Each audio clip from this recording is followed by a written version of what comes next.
আসসালামু আলাইকুম। আশা করি সবাই ভালো আছেন এবং সুস্থ আছেন।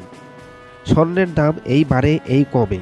টানা ২ দফা স্বর্ণের দাম কমার পর আবারও আজ বুধবার ২৭শে নভেম্বর স্বর্ণের দাম বেড়েছে। স্থানীয় তেজাবি বাজারে স্বর্ণের দাম বাড়ানোর ঘোষণা দিয়েছে বাংলাদেশ জুয়েলার্স অ্যাসোসিয়েশন বাজুস। সবচেয়ে ভালো মানের এক ভরি ২২ ক্যারেট সোনার দাম ভরিতে ১,১৫৪ টাকা বাড়িয়ে নতুন দাম নির্ধারণ করেছে। আজকের সোনার দাম কত চলুন দেখে নেওয়া যাক। সনাতন পদ্ধতির এক ভরি সোনার দাম ৯৩,১৬০ টাকা বর্তমান। পূর্বে ছিল ৯২,৩৫৬ টাকা। এক ভরিতে দাম বেড়েছে ৮০৪ টাকা। ১৮ ক্যারেট এক ভরি সোনার দাম ১,১৩,৯৯১ টাকা বর্তমান।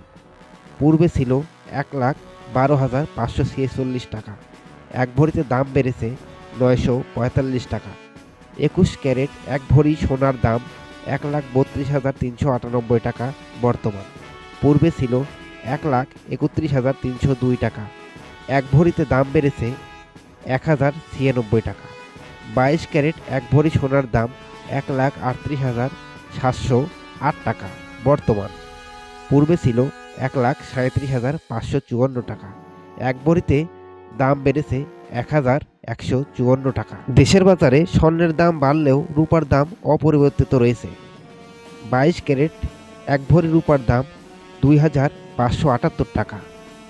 ২১ ক্যারেট এক ভরি রূপার দাম ২,৪৪৯ টাকা। ১৮ ক্যারেট এক ভরি রূপার দাম ২,১১১ টাকা এবং সনাতন পদ্ধতির এক ভরি রূপার দাম ১,৫৮৬ টাকায় বিক্রি হবে। ভিডিওটি ধৈর্য সহকারে দেখার জন্য ধন্যবাদ। সবাই ভালো থাকবেন। আসসালামু আলাইকুম।